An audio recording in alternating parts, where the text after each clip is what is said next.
Rapaziada, tem um negócio aqui que a rapaziada esquece. Lembre-se que você é mortal. Não entendi. Não entendi, não. Não entendi, não, mano. Não entendi, não. Mas tá bom. Bora ver aí. Vida e filosofia, provavelmente.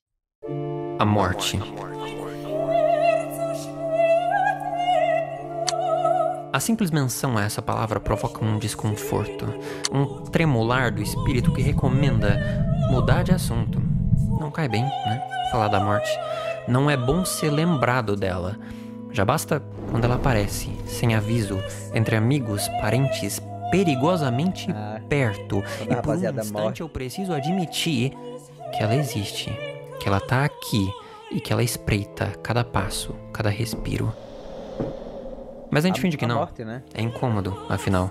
Esses breves instantes de confronto com a morte são como ilhas. O pior que é, se você for parar pra pensar assim, tem gente que só trupica, cai no chão, quebra o percurso, morreu. Por quê? Porque a morte está em todos os pênis. Perdidas na história da nossa vida. Momentos deslocados em que a gente foi forçado a dizer que sim, ela vai acontecer. Comigo e com você. Ei! Jogue praga neu não. Pra morrer, basta estar vivo. Quem nunca ouviu? Quem nunca ouviu isso, né? É preciso aproveitar. Pra morrer, basta estar vivo. O tempo é curto, a vida é um sopro. Carpe diem. Ditados populares que todo mundo reproduz o tempo inteiro e que a menos criteriosa das observações denuncia, contudo, como meras palavras vazias. Porque a forma concreta como a gente vive a nossa vida e preenche os nossos dias dá a entender, pelo contrário, que a gente não faz a menor ideia que a gente vai morrer. E a gente desperdiça, assim, talvez a maior das bênçãos da vida humana. É por isso que o povo fala, né, mano? Você tem que aproveitar todos os seus dias como se fosse o último. Aí a gente vê que a gente perde muito tempo, às vezes, passando muito tempo no celular, fazendo porra nenhuma. E vive de forma... Imagina, tu vai morrer. Imagina, tipo, vou morrer amanhã. O que é que eu vou fazer hoje? Normalmente seria aproveitar o dia de hoje como se fosse o último dia. Mas eu não sei se eu vou morrer amanhã. Então eu passo o dia todinho no celular assistindo TikTok aqui, ó. Uou, uou, uou, uou, uou. No outro dia você morre, e aí? Valeu a pena? Errada. É o que eu tô fazendo agora, perdendo meu tempo, assistindo live, né? É verdade, olha aí, ó. Inautêntica.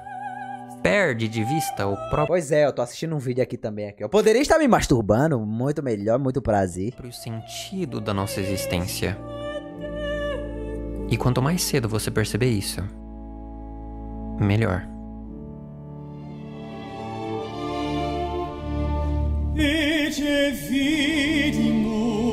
Você não tá perdendo seu tempo, você tá transformando seu tempo em dinheiro. É um dinheiro que eu tenho a guardar, já que eu não tenho ambição pra porra nenhuma, tá ligado? É por isso que às vezes você fala, nossa, Leozinho é muito mercenário. Mas o dinheiro que eu recebo do YouTube, eu já vivo minha vida tranquilamente. Assim, não é muito, mas é porque eu não bebo cachaça. Eu não eu tenho vontade de comprar 1 bilhão de coisas e só atualmente eu acho que só o carro mesmo, mas o carro também nem é necessidade básica não, tá ligado?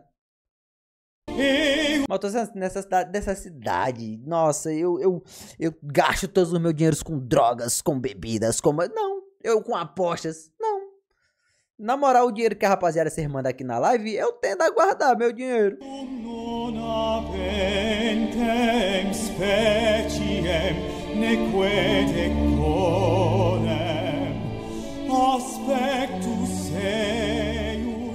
Quando os antigos generais romanos retornavam de uma batalha vitoriosa, era comum haver grandes desfiles em sua homenagem, nos quais alguém colocava uma coroa de louros na sua cabeça e sussurrava no seu ouvido 2 frases. Memento homo. Memento mori. Lembra-te que tu és um homem. Lembra-te que vais morrer. Vou não, é mentira. Esperava-se com isso preservar um senso de humildade.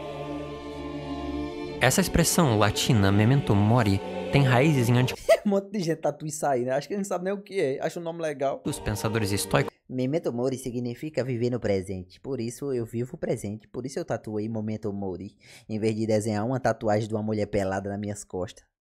Os que diziam que uma boa vida requer o lembrete da morte. Tu poderias deixar a vida agora, diz Marco Aurélio. Permita que isso determine o que fazes, dizes e pensas. Se eu morrer sem ver o final de One Piece, vai ser triste. Não vai, porque você só vai morrer. Depende também, né? A não ser que você fala, ó, você tá com câncer terminal e morre daqui a 3 meses. Aí é triste. Porque aí realmente você vai falar, puta que pariu, meu One Piece. Mas imagina, tu sai de casa hoje atropelado por um carro. Pá! Morreu. Tomara que isso não aconteça com você, Kainis. Dito isso, não saia de casa hoje. Mas digamos, tu sai de casa atropelado, pô, morreu. Como é que tu vai ficar triste? Porque não vai ter One Piece. Veja, manter a morte em mente não se trata aqui de algo depressivo, mórbido, mas de um exercício de lucidez.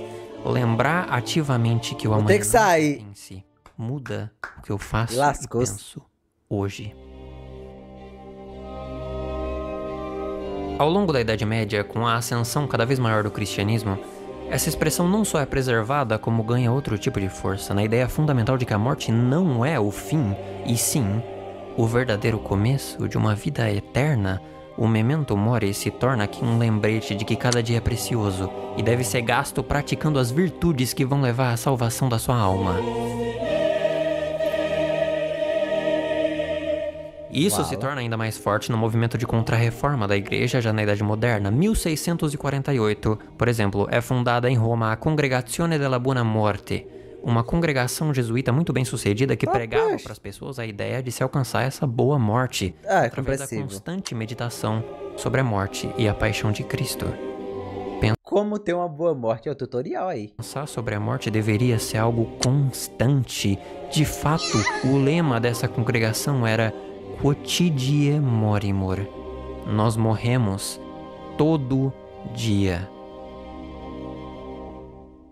Uma visão que Tá, mas nesse quesito aí era tipo, a gente morre todo dia para se reconstruir. Penetrou de tal forma na consciência do povo que, como mostra a Corina de Cassoli no artigo 2015, foi comum em Roma o nascimento de associações populares cujo objetivo era cuidar, coletar e enterrar os cadáveres de pessoas pobres, indigentes, ostracizadas, cuja família não tinha condições de arcar com o enterro. Compara isso com a forma como a gente evita sequer passar perto de lugares como cemitérios ou hospitais, como se a realidade da morte devesse ficar o máximo possível escondida dos nossos olhos. A Europa do século XVII, ao contrário, não via a morte como um tabu, como algo mórbido, e sim como algo cotidiano, algo que a gente deveria se familiarizar o tempo inteiro.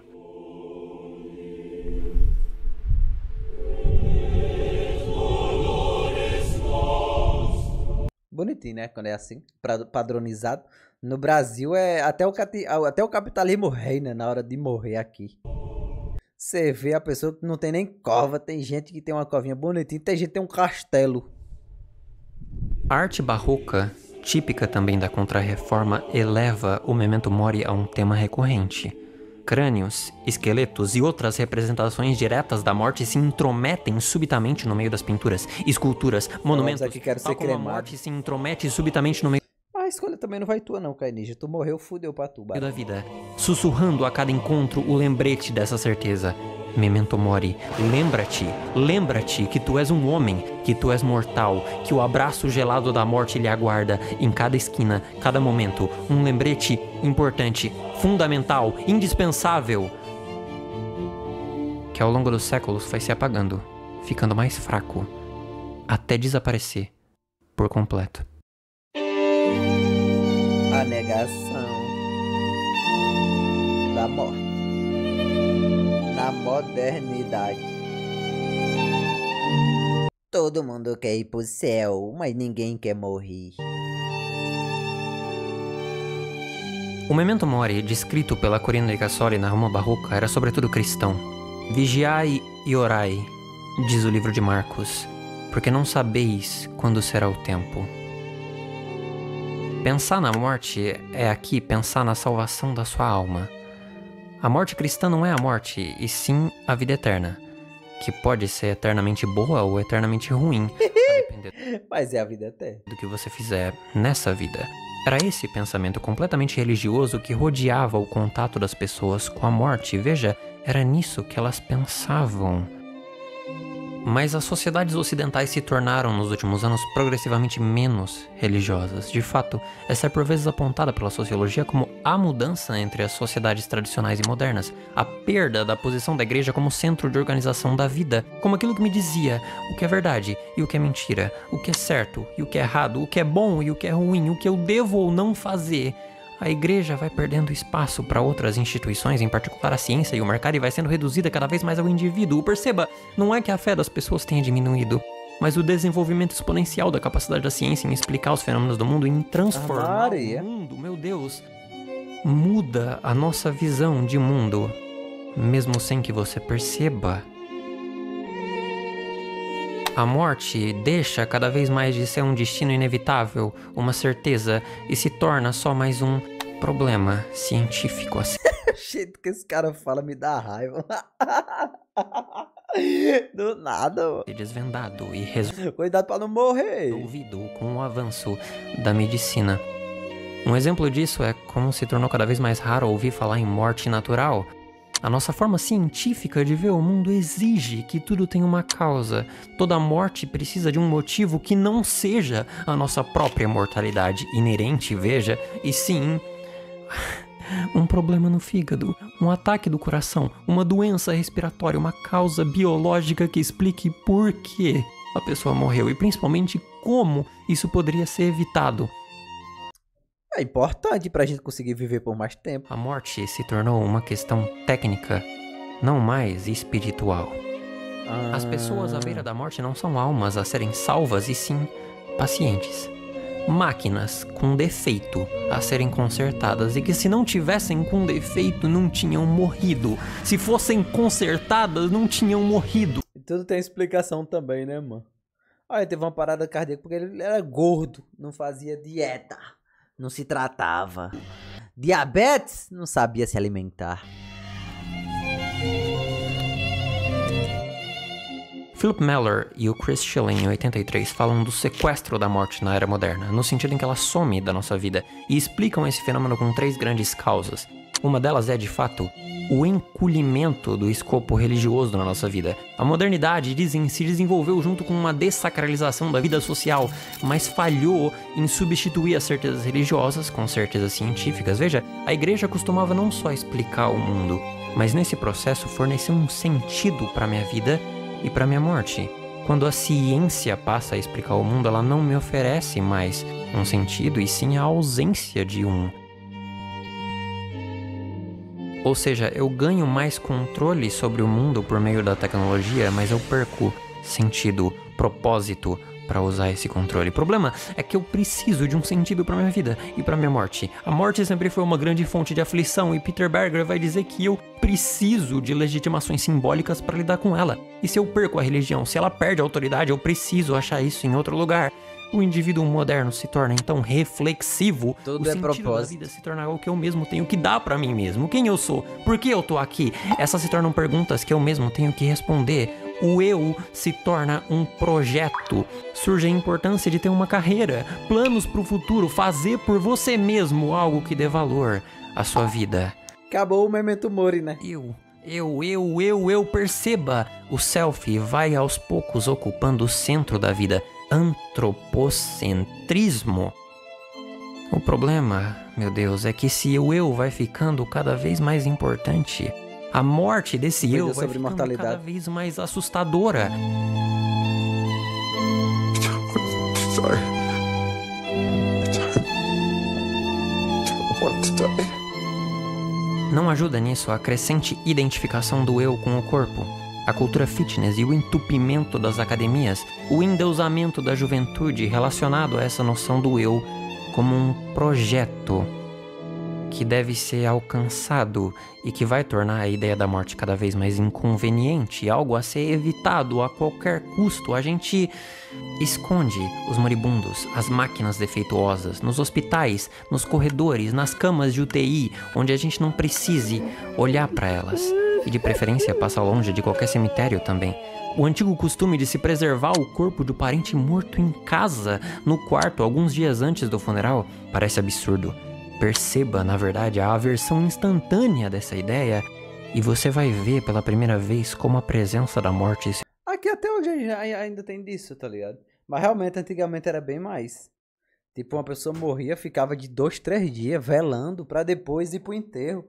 Hoje em dia, acho que é menos que 24 horas. O corpo chega e menos que 24 horas tem que estar... o enterro é feito. Se tornou imperdoável para nós. Em uma sociedade dominada pelos valores da juventude e da vitalidade, diz Brian Turner em 91, a morte se torna um constrangimento, em vez de uma faceta sempre presente da existência cotidiana.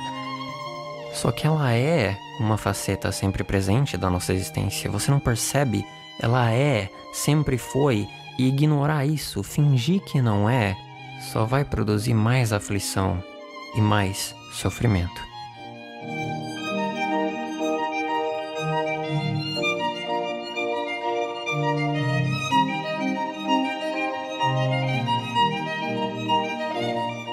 A era moderna parece então reduzir a morte a um mero problema, uma inconveniência, uma questão técnica, teimosa que insiste em perturbar os meus planos, o meu projeto de vida, de cuja realização depende mais do que nunca o sentido da minha existência.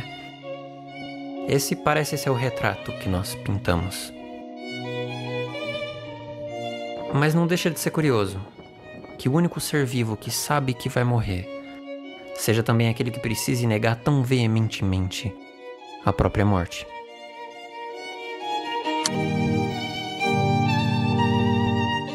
Veja, a consciência da nossa mortalidade é algo tão próprio do ser humano que Heidegger vai dizer que ela é o que define a nossa existência. O tipo de ser de um ser humano é o de um ser voltado para a morte.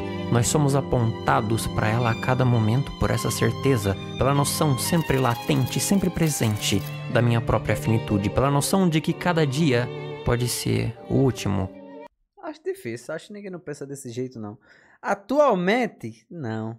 Que não há garantias. É uma boa coisa pra se perguntar, tá ligado? É uma filosofia muito legal, mas acho muito difícil alguém pensar...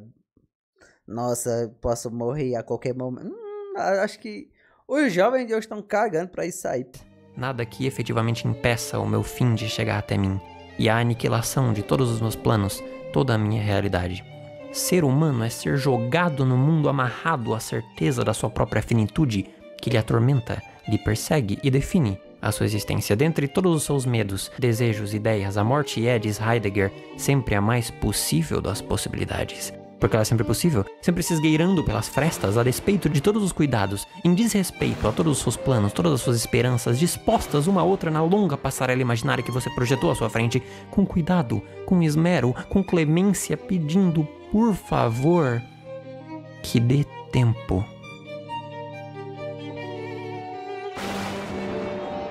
Não surpreende, portanto, que o sujeito moderno rejeite essa consciência com tanta veemência, que ele evite olhar a morte nos olhos e que o memento mori tenha se deturpado em frases vazias, sem substância, que antes servem para me distanciar da morte do que para me relacionar com ela. Sim, todo homem é mortal e Sócrates é homem, logo...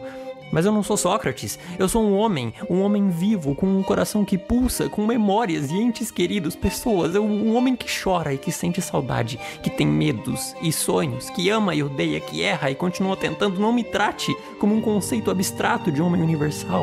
Não me trate com essa frieza, com essa lógica absoluta e inquestionável, não me force a aceitá-la, não me faça ver que eu não sou exceção, que eu não passo de um Sócrates, de um conceito de homem que morre num acidente de trânsito, numa esquina movimentada, numa bala perdida ou numa epidemia de gripe.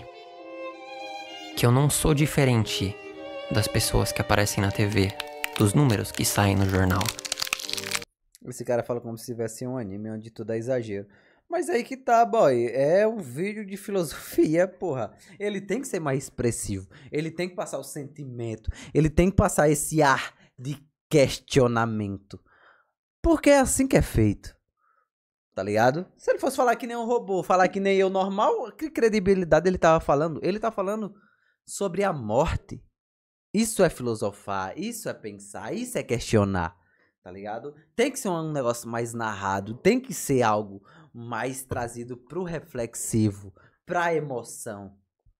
E nisso, o modo como se fala, se faz presente. Ele não vai falar que nem eu, tá ligado? Ah, porra, a morte é só não morrer. Tipo aqui, tá ligado?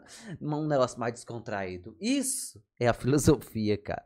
Porque eu preciso ser. Eu preciso Pega qualquer filósofo falando no livro dele, em coisas, tu vai ver que é isso. de um sentido. Eu fui Tem que ter expulso um do impacto. paraíso e agora tem um vazio que eu tenho que preencher. Porque Deus está morto. A igreja não funciona mais e eu preciso da minha família, da minha carreira, do meu projeto, do meu sucesso, de alguma coisa que me prove que tudo isso tem sentido, que eu tenho valor, que tem um motivo pra eu estar aqui.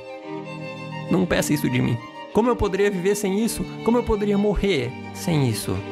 A negação da concretude da morte vem, portanto... Nada, qualquer canal de filosofia fala mais normal, não é exagerado. É porque depende, pô. É porque assim, ó. Vamos lá. Outro canal, eu conheci outros 3 canais de filosofia e todos eles falavam tipo isso aqui. Quem não falava desse jeito? O Hamlet. O Hamlet, ele era mais diferente porque ele explicava o que é que os filósofos pensavam. E mesmo assim o Hamlet ainda trazia um tipo de entonação. Como um Pega o canal principal dele, que ele tratava mais de filosofia, e o canal secundário, e assiste. Tu vai ver que é bem diferente como ele aborda os vídeos. mecanismo de defesa, uma proteção contra o absurdo existencial que a queda do simbolismo religioso nos deixou. O que torna tudo isso... Mas ele narra que nem um documentário. Pega qualquer documentário. Sem ser aquelas narrações de tipo, o cachorro vai atacar, mas tipo outros. É nesse pique. perdoável, mas ainda assim trágico. Pois negar a realidade da morte, diz Heidegger, é viver de forma inautêntica.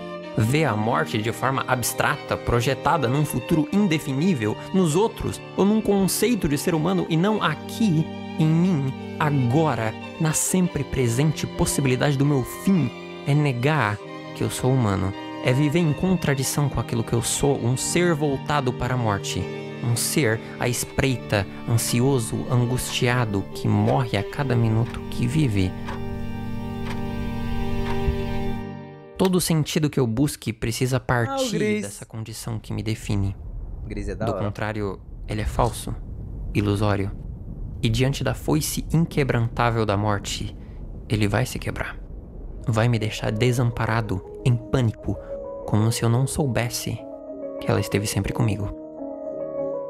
Existem poucas histórias na literatura universal que expressem essa tragédia de forma tão poderosa quanto a morte de Ivan Illich, de Lev Tolstói.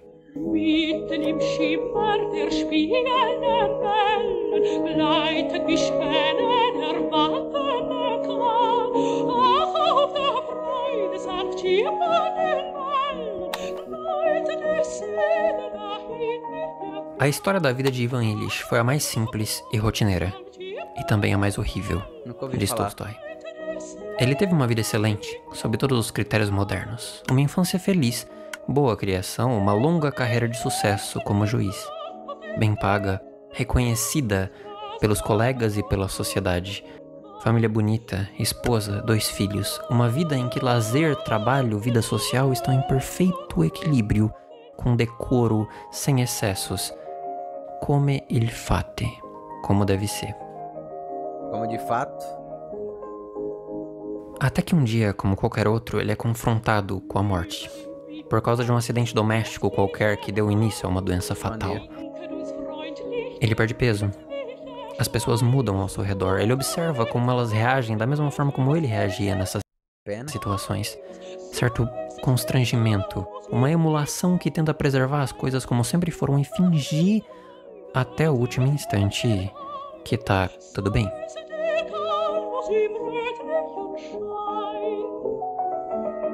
Depois de toda negação e incredulidade, surge nele mesmo um sentimento de pânico, somado com indignação, como se isso não pudesse estar acontecendo. Com os outros, talvez. Com o conceito abstrato de homem, talvez. Mas não com ele. Não comigo. A gente Não nunca pensa agora. que vai acontecer com a gente, né? Tem isso também. No fundo da alma, diz Tolstói, Ivan Illich sabia que ia morrer. Mas não apenas não estava acostumado com a ideia, como pura e simplesmente não pensava no assunto e não conseguia, de maneira nenhuma, compreender aquilo. Veja, por ter passado a vida inteira evitando uma relação autêntica com a morte, vendo ela num futuro abstrato, incerto, quando ela efetivamente aparece e furta o restante da vida de toda a importância. A gente nunca acha que vai acontecer nada com a gente. Por uma explicação, um motivo para ele estar passando por isso.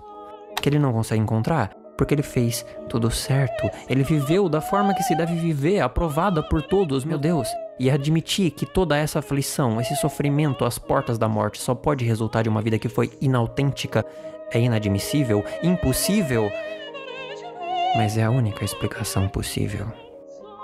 E quando ele admite isso, que a sua vida inteira foi vivida errado, minutos à beira da sua própria aniquilação, é que Ivan Illich consegue, finalmente, se libertar. Morte.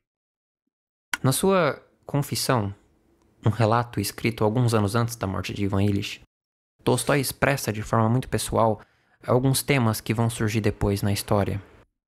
A pergunta fundamental que ele se faz aos 51 anos é se existe na minha vida algum sentido que não seria aniquilado pela morte, que me aguarda de modo inevitável.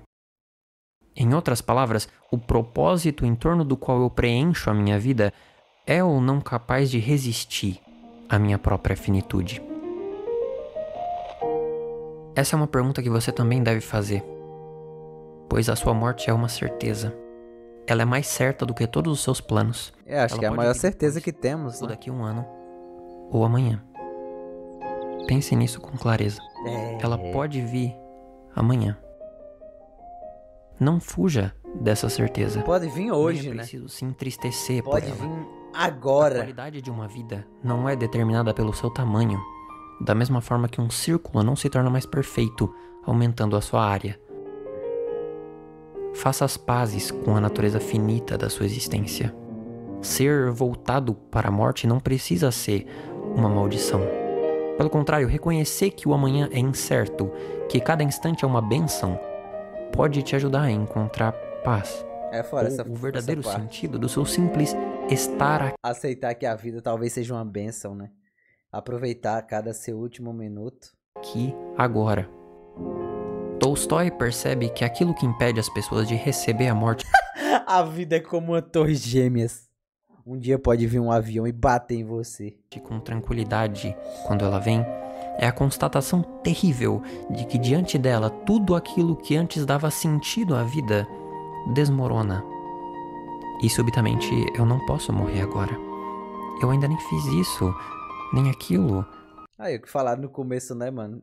Fico triste de morrer e perder One Piece. Eu ainda não consegui, eu ainda não pude. A modernidade instituiu um jeito de ver a vida que nega a própria essência da vida humana. Um sentido baseado numa ideia de projeto, na perpétua autorrealização de mim mesmo que nunca termina e sempre se projeta a um futuro que nunca chega. Perceba a natureza ilusória dessa busca. Se o sentido da sua vida estiver no futuro, ou se ele depender da sua eterna presença aqui, ele não existe de verdade. Pois entre você e o futuro... É um pseudo-futuro, no caso, né? Já que você não sabe se você vai chegar naquele futuro. E entre você e a eternidade, tem a morte. Muito foda. Não, Sandokai eu já acabei. E talvez então o melhor seria não buscar o sentido da sua vida. Se eu morresse hoje eu ficaria muito triste, não gostaria de perder as próximas desgraças mundiais. E sim, o sentido da sua morte.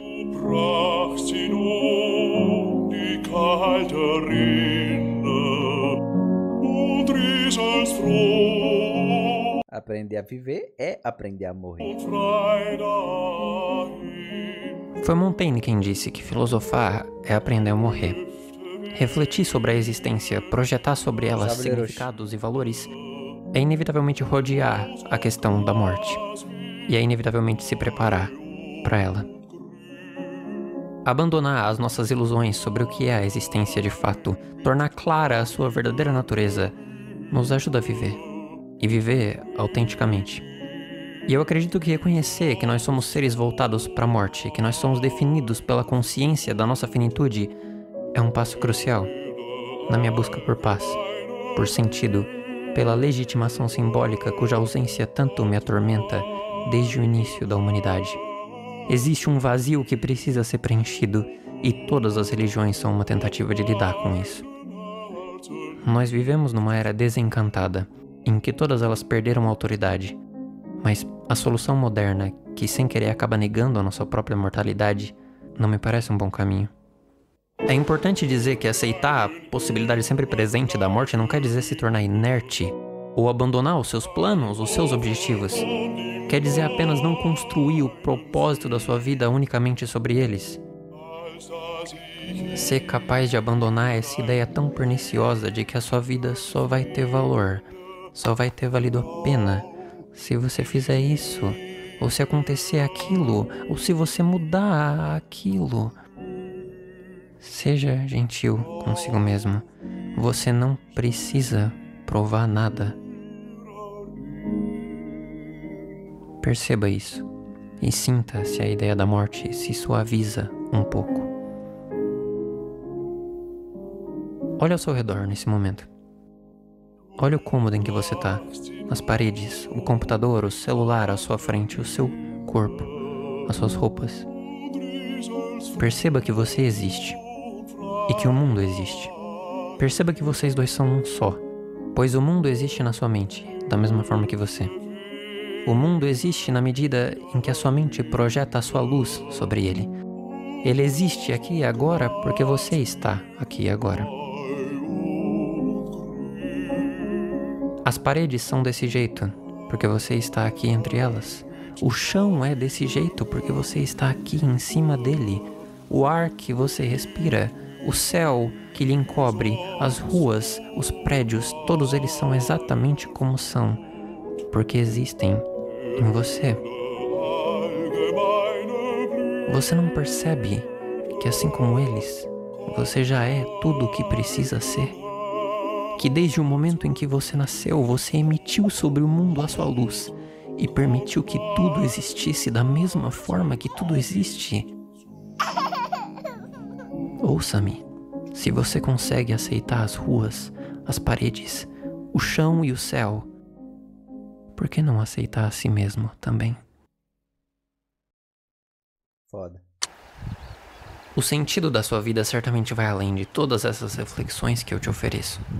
Mas permita, eu peço, que elas sejam ao menos um ponto de partida. Abra-se, agora, para a real natureza da sua existência aqui. A transitoriedade, o amor, a vida, a morte. Tudo que é, tudo que foi, tudo que pode ser. Eu e você.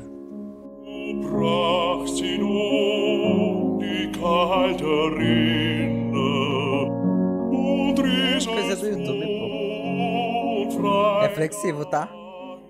Eu quero agradecer a todos por estarem aqui, especialmente aos meus apoiadores. Tá, daqui pro final é só ele agradecendo, né, do apoio-se.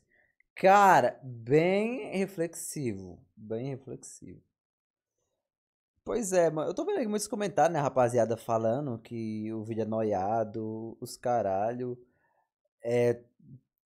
1945. Vi até falando que o vídeo talvez não seja tão interessante, mas, cara, pega o aprendizado que é dito, tá ligado? Ele fala que a morte, em resumindo, a morte pode acontecer, entendi nada, pô, pronto.